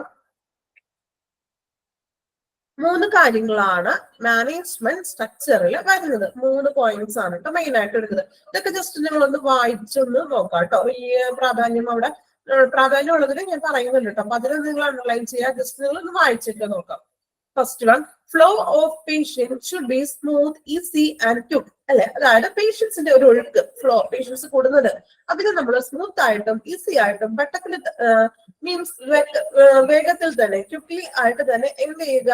നമ്മൾ ഒരു രോഗിയുടെ ഒഴുക്ക് വേഗമേറിയതും അല്ലെങ്കിൽ സ്മൂത്ത് ആയിട്ടും ആയിരിക്കണം. Second, provision of sufficient number of staff. നമുക്കറിയാം, നമ്മൾ ഹോസ്പിറ്റലിൽ ചെല്ലുമ്പോഴേ ചിലപ്പോ എൻക്വയറിയിലൊക്കെ ചെല്ലുമ്പോൾ അല്ലെങ്കിൽ റിസപ്ഷനിൽ ചെല്ലുമ്പോൾ ഒരു സ്റ്റാഫ് ഉണ്ടാവുള്ളൂ റിസപ്ഷനിൽ, അല്ലെ? അപ്പൊ ഒത്തിരി പേര് ഇങ്ങനെ ക്യൂ ആയിട്ട് നിൽക്കുന്നുണ്ടാവും അഡ്മിഷൻ രജിസ്ട്രേഷന് വേണ്ടി. അപ്പൊ ഈ ഒരു സ്റ്റാഫ് കാരണം, ഒരു സ്റ്റാഫ് ഉള്ളത് കൊണ്ടല്ലേ അത്രയും ടൈം പോകുന്നത്. സോ ഒരു 2-3 സ്റ്റാഫുകൾ ഉണ്ടെങ്കിൽ പെട്ടെന്ന് തന്നെ ഓരോരുത്തരുടെ രജിസ്ട്രേഷൻ കഴിയില്ലേ, അല്ലെ? നമ്മൾ ഹോസ്പിറ്റലിൽ പോകുമ്പോൾ നമുക്ക് പലപ്പോഴും അനുഭവപ്പെട്ടിട്ടുണ്ട് ഇങ്ങനെ സ്റ്റാഫുകളുടെ കുറവ്. ഇപ്പൊ ഫാർമസിയിലാണെങ്കിലും ചിലപ്പോൾ ഒരു സ്റ്റാഫോ 2 സ്റ്റാഫ് ഉണ്ടാവും. പക്ഷെ ഇത്രയും പേഷ്യൻസ് മരുന്ന് വാങ്ങിക്കാനൊക്കെ നിൽക്കുന്നുണ്ടാവും. അപ്പൊ ഒരു സ്റ്റാഫുകളുടെ അഭാവം, അല്ലെ? സ്റ്റാഫുകളുടെ അഭാവം എന്ന് പറഞ്ഞാൽ വലിയൊരു പ്രശ്നമാണ്, അല്ലേ? നിങ്ങൾക്ക് അങ്ങനെ നേരിടേണ്ടി വന്നിട്ടുണ്ടോ? സ്റ്റാഫുകളുടെ അഭാവം മൂലം കുറെ സമയം ചെലവഴിക്കേണ്ടി വന്നിട്ടുണ്ടോ ഹോസ്പിറ്റലിൽ പോയിട്ട്? ഫാർമസിയിലോ അല്ലെങ്കിൽ എൻക്വയറിയിലൊക്കെ വന്നിട്ടുണ്ട് കേട്ടോ. പല ആളുകൾക്ക് കുറെ സ്റ്റുഡൻസിന് വന്നിട്ടുണ്ടെന്ന് പറഞ്ഞു, അല്ലെ? അപ്പൊ അതൊരു വലിയൊരു പ്രശ്നമാണ്, അഭാവം, അല്ലെ? So sufficient number of staff, sufficient ആയിട്ടുള്ള ഇന്ന് കൂടി പോയിട്ടുണ്ട്, അഭാവം വന്നിട്ടുണ്ടെന്ന് പറഞ്ഞിട്ടുണ്ട് കേട്ടോ.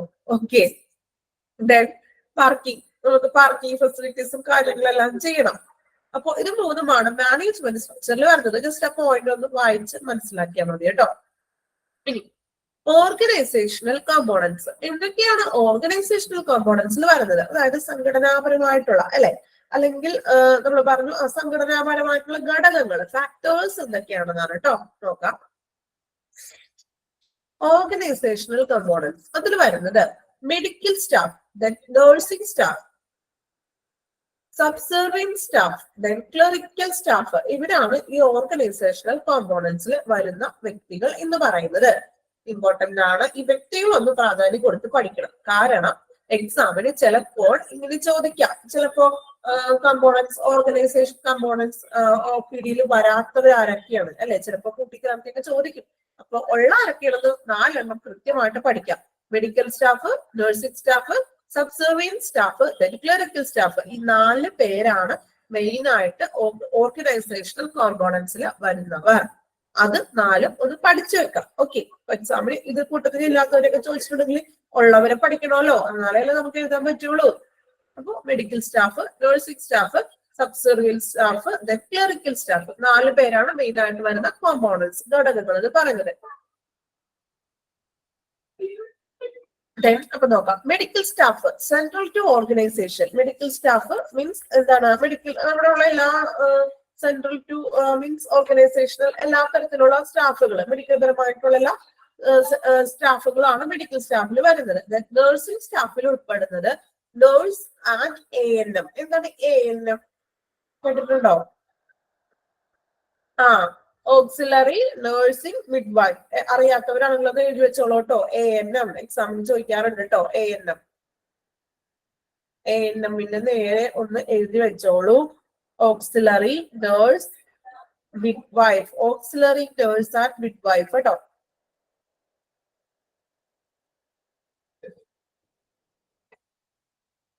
അതിന്റെ മീതെ തന്നെ എഴുതി വെച്ചോളൂ.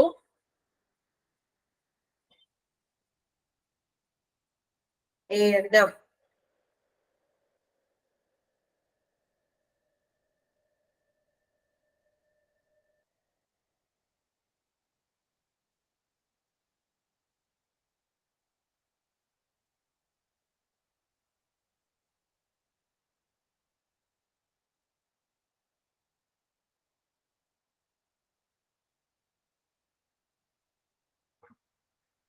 Okay.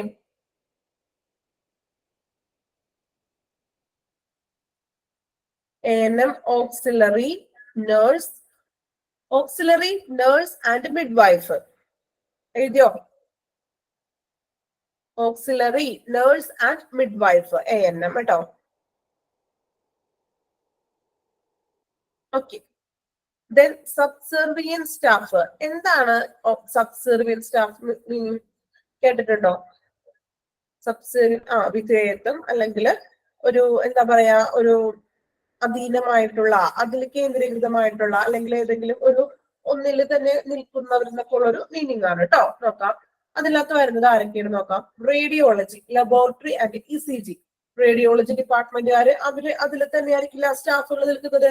അവർക്ക് മറ്റേ ഡിപ്പാർട്ട്മെന്റിൽ പോയിട്ട് അവർ പ്രവർത്തിക്കാറില്ല, അല്ലെ? അവർക്ക് റേഡിയോളജി പഠിച്ച ആളുകളായിരിക്കും ആ ഡിപ്പാർട്ട്മെന്റിൽ നിൽക്കുന്നത്. സോ അതിന്റെ എക്സ്പെർട്ടായിട്ടുള്ള പഠിച്ച വ്യക്തികളായിരിക്കുമല്ലോ റേഡിയോളജിയിൽ നിൽക്കുന്നത്, അല്ലെ? അപ്പോ എന്താണ് റേഡിയോളജിയിൽ റേഡിയോളജി, ലബോറട്ടറി ആൻഡ് ECG ഈ ഡിപ്പാർട്ട്മെന്റിലൊക്കെ സബ്സിഡിയറി ആയിട്ടുള്ള സ്റ്റാഫാണ് അതിൽ ഉൾപ്പെടുന്നത്. ദെൻ ക്ലറിക്കൽ സ്റ്റാഫ് എന്ന് പറയുന്നുണ്ടെങ്കിൽ ഹോസ്പിറ്റലുകളിലെ ക്ലറിക്കൽ പരമായിട്ടുള്ള കാര്യങ്ങളൊക്കെ ചെയ്യുന്ന സ്റ്റാഫുകൾ. ഇപ്പോ റെക്കോർഡുകളൊക്കെ അപ്ഡേറ്റ് ചെയ്യുന്നതും, ദെൻ നമുക്കറിയാം റെക്കോർഡുകൾ മെയിൻറ്റെയിൻ ചെയ്യുന്നത്, പിന്നെ മീറ്റിങ്ങുകളൊക്കെ ഷെഡ്യൂൾ ചെയ്യുന്നത്, അതൊക്കെയാണ് ക്ലറിക്കൽ സ്റ്റാഫ് എന്ന് ഉദ്ദേശിക്കുന്നത്. ഓക്കെ, മെയിനായിട്ട് 4 പേരാണ്: medical staff, nursing, subservient and clerical. Okay, then problems at OPD എന്തൊക്കെയാണ് പ്രോബ്ലംസ് എന്ന്, പ്രശ്നങ്ങൾ. മെയിനായിട്ട് ഇവിടെ ജനറൽ പ്രോബ്ലംസ് ഉണ്ട്, സ്പെസിഫിക് പ്രോബ്ലംസ് ഉണ്ട്, കോമൺ ആയിട്ട് വരുന്ന പ്രോബ്ലങ്ങളുണ്ട്, പിന്നെ പ്രത്യേക തരമായിട്ടുള്ളത്, അതായത് സ്പെഷ്യൽ ആയിട്ടുള്ള പ്രത്യേക പ്രോബ്ലംസ് എന്തൊക്കെയാണത്. അപ്പൊ നമുക്കിത് ജനറൽ പ്രോബ്ലംസ് ആണ് നോക്കുന്നത് കേട്ടോ. നോക്കാം, ഓരോ പോയിന്റ് ആയിട്ട് വായിച്ചു പോവാം കേട്ടോ. Then insufficient number of doctors. First ഒരു പ്രോബ്ലം ആണ് ഇൻസഫിഷ്യന്റ് നമ്പർ ഓഫ് ഡോക്ടേഴ്സ്, അല്ലെ? നമ്മളെല്ലാവരും നേരിട്ടിട്ടുള്ള ഒരു പ്രശ്നമാണ് ഒരു ഇൻസഫിഷ്യന്റ് ഡോക്ടേഴ്സ്. ചിലപ്പോ എനിക്ക് തോന്നുന്നു നമുക്ക് ചില ഗവൺമെന്റ് ഹോസ്പിറ്റലിലൊക്കെ കൂടുതലായിട്ട് ചിലപ്പോ ഒരു ഡോക്ടറൊക്കെ ഉണ്ടാവുള്ളൂ. ഈ ഒരു ഡോക്ടറെ കാണാനായിരിക്കും ഈ വന്നിരിക്കുന്ന എല്ലാ പേഷ്യൻസും കൂടി ക്യൂ നിൽക്കുന്നത്, അല്ലേ? ആണോ? നമുക്ക് തോന്നിയിട്ടില്ലേ പലപ്പോഴും ഡോക്ടേഴ്സിന്റെ അഭാവം? ചിലപ്പോ 1-2 ഡോക്ടർ കൂടുതൽ ഉണ്ടെങ്കിൽ അത്രയും പേഷ്യൻസിന്റെ തിരക്കും കാര്യങ്ങളൊന്നും വരില്ല, എല്ലാവർക്കും പെട്ടെന്ന് തന്നെ ഡോക്ടറെ കണ്ടു പോകാൻ സാധിക്കും. ചിലപ്പോഴൊക്കെ ഒരു ഹോസ്പിറ്റലിലൊക്കെ ഒരു ഡോക്ടർ മാത്രം ഉണ്ടാവുള്ളൂ. അപ്പൊ ഈ ഒരു ഡോക്ടറെ കാണാൻ വേണ്ടിയിട്ടായിരിക്കില്ല ഇത്രയും ആളുകൾ, ജനങ്ങൾ നിൽക്കുന്നത്, പേഷ്യൻസ് നിൽക്കുന്നത്. സോ നോക്കാം. അപ്പൊ അത് ഏറ്റവും വലിയൊരു പ്രശ്നമാണ്, പൊതുവായിട്ടുള്ളൊരു പ്രശ്നം എന്ന് പറഞ്ഞാൽ നമുക്ക് പറയാം. It is found that there are large number of patients waiting in front of the doctor's room. അല്ലെ? ഡോക്ടേഴ്സിന്റെ റൂമിന്റെ ഫ്രണ്ടിൽ ഒത്തിരി പേരിങ്ങനെ large number of patients wait ചെയ്തിരിക്കുകയാണ്. This is mainly due to insufficient number of doctors. ഇതിന്റെ കാരണം എന്താണ്? Doctors, അതിന് വേണ്ടുന്ന ഡോക്ടേഴ്സ് ഇല്ല. Doctors to serve as compared to the number of patients who arrive the clinic. എത്രത്തോളം പേഷ്യൻസ് വരുന്നുണ്ടോ അതിനനുസരിച്ചുള്ള ഡോക്ടേഴ്സ് ഒരു ഹോസ്പിറ്റലുകളിൽ സഫീഷ്യന്റ് ആയിട്ടുള്ള ഡോക്ടേഴ്സ് ഇല്ല എന്ന് തന്നെ പറയാം, അല്ലെ? അതായത് കുറെ പേര് വരുന്നുണ്ട്, കൂടുതൽ പേഷ്യൻസ് വരുന്നുണ്ട്, പക്ഷെ അതിനുള്ള എന്താ പറയാ, അതിനുള്ള ഡോക്ടേഴ്സ് അവിടെ അവൈലബിൾ അല്ല. ഇമ്പോർട്ടന്റ് ആയിട്ടുള്ള ഒരു ആസ്പെക്ട് ആണ് ഇൻസഫിഷ്യന്റ് നമ്പർ ഓഫ് ഡോക്ടേഴ്സ് എന്ന് പറയുന്നത്. ഏറ്റവും വലിയൊരു പ്രശ്നമല്ലേ ഹോസ്പിറ്റലിനെ സംബന്ധിച്ച്. നെക്സ്റ്റ് നോക്കാം. ഇൻഅപ്രോപ്രിയേറ്റ് അപ്പോയിന്റ്മെന്റ് സിസ്റ്റം, അല്ലെ? ഇൻഅപ്രോപ്രിയേറ്റ് ആയിട്ടുള്ള appointment system. Appointment patient has no priority over non-appointment patient. This creates congestions in the clinic during beginning of the day. നമുക്കറിയാം അപ്പോയിന്റ്മെന്റിന്റെ ഒരു പ്രശ്നം വരാറുണ്ട്. ചില പേഷ്യൻസ് നേരത്തെ വന്നിരിക്കുന്ന പേഷ്യൻസ് ഉണ്ടാവും, നേരത്തെ വന്ന് ചിലവർ ഓൾറെഡി ബുക്ക് ചെയ്ത പേഷ്യൻസ് ഉണ്ടാവും. അപ്പോ ഈ നമ്മള് ചിലപ്പോ അവിടെ എത്തുന്ന പേഷ്യൻസ്, ആദ്യം എത്തുന്ന പേഷ്യൻസ് ആയിരിക്കില്ല ചിലപ്പോ കയറുന്നത്, അല്ലെ? ഓൾറെഡി ചിലപ്പോ ഞങ്ങൾ ബുക്ക് ചെയ്തതാണ് എന്നൊക്കെ പറഞ്ഞുകൊണ്ട് വരാറുണ്ട്. പക്ഷെ ഇരിക്കുന്നവർ അതൊരു പ്രശ്നം ഉണ്ടാക്കും. ഞങ്ങൾ ഇത്ര മണിക്ക് നേരത്തെ വന്ന് ഇവിടെ ഇരിക്കുകയാണ് എന്നൊക്കെ പറയാറുണ്ട്. അങ്ങനെ പ്രശ്നങ്ങൾ പേഷ്യൻസിന് തമ്മിൽ വരും. ഒരു ഡേയുടെ ബിഗിനിങ്ങിൽ തന്നെ ഒരു ക്ലിനിക്കിൽ എപ്പോഴും സംഭവിക്കുന്ന ഒരു കാര്യമാണ്. ചില പേഷ്യൻസ് ഓൾറെഡി ചീട്ട് എടുത്തിട്ട് ചിലപ്പോൾ അവർ ആ ടൈമിലായിരിക്കില്ല, കുറെ കഴിഞ്ഞിട്ടൊക്കെ എത്തുള്ളൂ. പക്ഷെ അതിന് മുന്നേ ഓൾറെഡി അവിടെ വന്നിട്ടുള്ള നേരിട്ട് വന്ന് അല്ലെങ്കിൽ അത്ര നേരത്തെ തന്നെ വന്നിട്ടുള്ള പേഷ്യൻസും കാര്യങ്ങളൊക്കെ ഉണ്ടാവും, ഇല്ലേ? അപ്പൊ അവര് തമ്മിലൊരു മീൻസ് ഒരു ക്രാഷ് വരാറുണ്ട് അങ്ങനെ. എപ്പോഴെങ്കിലും അങ്ങനെ വന്നിട്ടുണ്ടോ? പേഷ്യൻസ് ഒക്കെ തമ്മിലേ ചെറിയ രീതിയിൽ അങ്ങനെയൊക്കെ വരും, അല്ലെ? വരാറുണ്ട് അങ്ങനെ അപ്പോയിന്റ്മെന്റിന്റെ കാര്യത്തില്, അല്ലെ? ഷുവർ ആയിട്ടും വരാറുണ്ട്. ചിലപ്പോ നിങ്ങളും അങ്ങനെ ഒരു ക്രാഷ് ഒക്കെ ഉണ്ടാക്കി കാണും, അല്ലെ? ഉണ്ടാക്കിയിട്ടുണ്ടോ അങ്ങനെ? ഞങ്ങള് നേരത്തെ വന്നതാണ്, അപ്പൊ ചിലവർ പറയും നമ്മൾ ഓൾറെഡി ബുക്കിംഗ് ആണ്, അല്ലെ? അപ്പൊ അങ്ങനെയുള്ള ഒരു പ്രശ്നം, അതിനാണ് ഇൻഅപ്രോപ്രിയേറ്റ് ആയിട്ടുള്ള ഒരു അപ്പോയിന്റ്മെന്റ് സിസ്റ്റം എന്നതുകൊണ്ട് ഉദ്ദേശിക്കുന്നത്. സംഭവം മനസ്സിലായല്ലോ? നമ്മൾ ചെയ്യുന്ന കാര്യം മീൻസ് നമ്മൾ അനുഭവിക്കുന്ന ഒരു കാര്യം അത്ര നിങ്ങൾ എന്ത് ചെയ്യുക, ആലോചിക്കാം. Then long waiting time at medicine room. ഇതുപോലെ മെഡിസിൻ റൂമിൽ കുറെ നേരം നമ്മൾ വെയിറ്റ് ചെയ്യേണ്ട ഒരു അവസ്ഥ, അല്ലെ? നോക്കാം. After patient receive the prescription from the clinic counter, patient are directed to medicine room to remit the fee and receive the medicines. ഈ നമ്മള് എന്താ പറയാ, നമ്മള് ഫാർമസിയിൽ പോയിട്ട് ഇതുപോലെ മെഡിസിൻ വാങ്ങിക്കുന്നതിന് ഒത്തിരി നമ്മൾ വെയിറ്റ് ചെയ്ത് നിൽക്കേണ്ടതായിട്ട് വരും. ടോക്കൺ ഒക്കെ കിട്ടി, ദെൻ അതിന്റെ ഫീസൊക്കെ അടച്ച് നമ്മൾ ആദ്യം ചിലപ്പോൾ ടോക്കൺ ഫീസും കാര്യങ്ങളൊക്കെ അടച്ചിട്ട് ലാസ്റ്റില് നമുക്ക് മെഡിസിൻ കിട്ടുന്നത്. സോ അതിന് വരുന്ന ഒരു ലോങ് വെയിറ്റിംഗ് ടൈം അതും ഒരു പ്രശ്നമാണ് അല്ലെ. പേഷ്യൻസിനെ സംബന്ധിച്ച് പെട്ടെന്ന് തന്നെ ഡോക്ടറെ കണ്ട് വീട്ടിൽ പോകുന്നതായിരിക്കും നമുക്ക് ഏറ്റവും ബെറ്റർ ആയിട്ടുള്ളത്. പക്ഷെ ഇതിനൊരു ഫാർമസിയിലും അധികം നേരം വെയിറ്റിംഗ് വരുന്നത് എന്താ ഒരു പ്രശ്നമാണെന്ന് എനിക്ക് പറയാം അല്ലെ. ഷോർട്ടേജ് ഓഫ് ഫെസിലിറ്റീസ് മീൻസ് സൗകര്യങ്ങളുടെ അഭാവം അല്ലെ. ചിലപ്പോ എല്ലാ തരത്തിലുള്ള സൗകര്യങ്ങളൊന്നും ഉണ്ടാവില്ല. ചിലപ്പോ നമുക്ക് വെയിറ്റിംഗ് റൂമിൽ അത്യാവശ്യത്തിനുള്ള ചെയറുകളൊന്നും ഉണ്ടാവില്ല. അപ്പൊ കുറച്ച് പേഷ്യൻസിന് ഇരിക്കാനുള്ള ചെയറൊക്കെ അവൈലബിൾ ആയിരിക്കും. പക്ഷെ അത് കഴിയുമ്പോൾ ബാക്കിയുള്ളവർ ചിലപ്പോൾ നിൽക്കേണ്ടതായിട്ടൊക്കെ വരും. അങ്ങനെയുള്ള കുറച്ച് അഭാവങ്ങൾ മീൻസ് സൗകര്യങ്ങൾ. Then insufficient training of medical personnel concerning ambulatory care. Insufficient training of medical personnel. ഈ മെഡിക്കൽ പേഴ്സണലിന്റെ ആംബുലേറ്ററി കെയറിൽ അവർക്ക് കൊടുക്കേണ്ട ട്രെയിനിങ്ങിൽ ഒരു അപാകത മീൻസ് ഒരു കുറഞ്ഞ ട്രെയിനിങ്. അതായത് ആംബുലേറ്ററി പരിചരണവുമായിട്ട് ബന്ധപ്പെട്ട് മെഡിക്കൽ ഉദ്യോഗസ്ഥരുടെ അവർക്കൊരു സഫീഷ്യന്റ് ആയിട്ടുള്ള ഒരു ട്രെയിനിങ് ഇല്ലാത്തൊരവസ്ഥ മീൻസ് അതായത് കെയറിങ്ങിലും കാര്യങ്ങളിലും കുറച്ച് അതിന് ട്രെയിനിങ് കൂടുതലായിട്ട് കൊടുക്കണം എന്നാണ് പറയുന്നത്. അതൊരു പ്രശ്നമാണ്. ചില പേഷ്യൻസിനോട് പെരുമാറുന്ന രീതിയും അല്ലെങ്കിൽ അവർക്കുള്ള ഒരു കെയറിങ്ങും കാര്യങ്ങളൊക്കെ കുറച്ചുകൂടി ട്രെയിനിങ് മെഡിക്കൽ പേഴ്സണൽ കൊടുക്കണം. Then sixth point, fragmentation of care. Poor communication and inadequate understanding their demands. എന്താണ് ഫ്രാഗ്മെന്റേഷൻ എന്ന് പറയുന്നത്? ഫ്രാഗ്മെന്റേഷൻ മീനിങ് വിഘടനം എന്നൊക്കെ പറയും. അതായത് വേർപെട്ട് പോവുക എന്നൊക്കെ പറയില്ലേ, വിഘടിച്ച് പോവുക എന്നൊക്കെ പറയും അല്ലെ.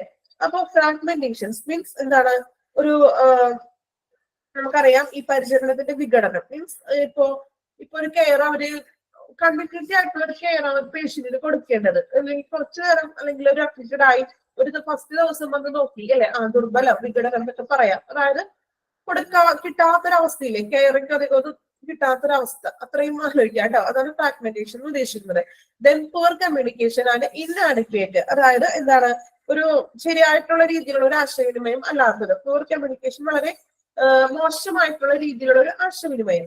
ദെൻ എന്താണ് പറയുന്നത്? Poor communication inadequate understanding of their demand. അവരുടെ ആവശ്യങ്ങളെ കുറിച്ചുള്ള ഒരു ധാരണ ഇല്ലായ്മ. അതായത് പേഷ്യൻസിന്റെ ആവശ്യങ്ങൾ എന്താണെന്ന് ചോദിച്ചറിയുകയോ അങ്ങനെ ഒന്നും ചെയ്യാതിരിക്കുന്നത് അല്ലെ. എന്താണോ പേഷ്യൻസിന്റെ ആവശ്യം അവരുടെ നീഡ് അനുസരിച്ചിട്ട് വേണ്ടി നമ്മൾ അവരോട് എന്താണ് അവരുടെ ആവശ്യങ്ങൾ അത് പ്രൊവൈഡ് ചെയ്യണം നമ്മൾ. സോ അതിനോടൊക്കെ ഒന്നും ചോദിക്കാത്തൊരവസ്ഥ, അതായത് അവരുടെ ഡിമാൻഡ് ഒന്നും ചോദിക്കുന്നില്ല എന്ന്. അതൊരു പ്രശ്നമാണ്. ചോദിച്ചിട്ട് വേണ്ടേ പേഷ്യൻസിന് വേണ്ട കെയറും കാര്യങ്ങളും നൽകുവാനായിട്ട്. An organizational structure geared to traditional preference and the needs of the providers. Traditional preference കൊടുക്കുക. ട്രഡീഷണൽ മീൻസ് എന്താണ്? ഒരു പരമ്പരാഗത മുൻഗണന. അതായത് മീൻസ് അവർക്കൊരു പ്രിഫറൻസ് കൊടുക്കുക, പേഷ്യൻസിന് കൂടുതൽ പ്രിഫറൻസ് നൽകുക. ദെൻ അവരുടെ ആവശ്യങ്ങൾ അനുയോജ്യമായിട്ടുള്ളൊരു അനുയോജ്യമായിട്ടുള്ളൊരു ഘടന അല്ലെങ്കിൽ അവർക്ക് ആവശ്യമായിട്ടുള്ള നീഡ്സുകൾ പ്രൊവൈഡ് ചെയ്ത് കൊടുക്കുക. പേഷ്യൻസിന് കൂടുതൽ എന്ത് ചെയ്യുക? പ്രിഫറൻസ് കൊടുക്കുക, അവർക്ക് സപ്പോർട്ടീവ് ആയിട്ട് കാര്യങ്ങൾ ചെയ്ത് കൊടുക്കുക. Okay. Then resistance to change. എന്താ റെസിസ്റ്റൻസ് മീൻസ്? റെസിസ്റ്റൻസ് ചെയ്യുക, പ്രതിരോധം അല്ലെ. അല്ലെങ്കിൽ ഒരു പ്രതിരോധത്തില് ഒരു പ്രത്യേക പ്രതിരോധം ചെയ്യുക. മാറ്റത്തിനുള്ള പ്രതിരോധം മീൻസ് ഇതുപോലെ ഓരോ കാര്യങ്ങളിലും ചേഞ്ചസ് ഒന്നും കൊണ്ടുവരാതെ ഓരോ കാര്യങ്ങൾ പ്രോപ്പർ ആയിട്ട് തന്നെ ചെയ്ത് കൊടുക്കാനായിട്ട് പേഷ്യൻസിനെ സംബന്ധിച്ച്. അപ്പൊ അങ്ങനെ ചേഞ്ച് ഒക്കെ വരുമ്പോൾ അത് പേഷ്യൻസ് ഓരോ റൂളുകളും മറ്റും കാര്യങ്ങളൊക്കെ കൊണ്ടുവരുമ്പോൾ അത് ചേഞ്ചസ് വരുമ്പോൾ അത് പേഷ്യൻസിനെ കൂടി ഇൻഫോം ഒക്കെ ചെയ്യണമല്ലോ. അങ്ങനെ വരുന്ന പ്രശ്നങ്ങളാണ് ഈ റെസിസ്റ്റൻസ് ടു ചേഞ്ച് എന്നത് ഉദ്ദേശിക്കുന്നത്. അപ്പൊ ജനറൽ പ്രോബ്ലംസ് മാത്രമാണ് നമ്മൾ ഡിസ്കസ് ചെയ്തത്. സ്പെസിഫിക് പ്രോബ്ലംസ് വരുന്നുണ്ട്. നെക്സ്റ്റ് ക്ലാസ്സിൽ സ്പെസിഫിക് പ്രോബ്ലംസ് എടുക്കുന്നുള്ളൂ. അപ്പൊ ജനറൽ പ്രോബ്ലംസ് ഒന്നും കൂടി നമുക്ക് ഇന്ന് എടുത്തത് ഒന്ന് നോക്കാം.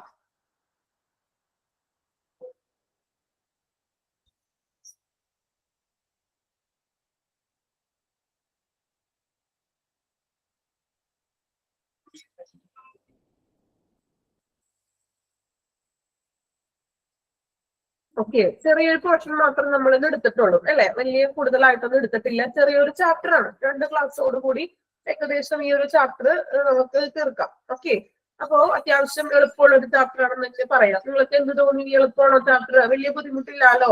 പിന്നെ കുറച്ച് ടേംസും കാര്യങ്ങളും മാത്രമേ ഉള്ളൂ. അത് നമ്മൾ പഠിക്കണം അല്ലെ. നമുക്കത് വിട്ടുകളയാൻ പറ്റില്ല. ടേംസും കാര്യങ്ങളും നമ്മൾ എന്തായാലും പഠിക്കേണ്ടതാണ്. വേറെ ബുദ്ധിമുട്ടൊന്നും ഇല്ലല്ലോ ഈ ഒരു ചാപ്റ്റർ നിങ്ങൾക്ക്. നമ്മൾ ഇൻപേഷ്യന്റ് പോലെ തന്നെ എളുപ്പമല്ലേ? നിങ്ങൾക്ക് സ്വയം തന്നെ ഒത്തിരി വായിച്ചാല് എനിക്ക് തോന്നുന്നു മനസ്സിലാക്കുന്ന രീതിയിലാണ് അല്ലേ? ആണോ എല്ലാവർക്കും? ബുദ്ധിമുട്ടില്ലാലോ? ഓക്കെ. അപ്പൊ ഇമ്പോർട്ടന്റ് ആയിട്ടുള്ള ഭാഗങ്ങൾ ഞാൻ പറഞ്ഞിട്ടുണ്ട്. അതൊന്ന് madam ANC full form autofill neutrophil count അല്ലേ?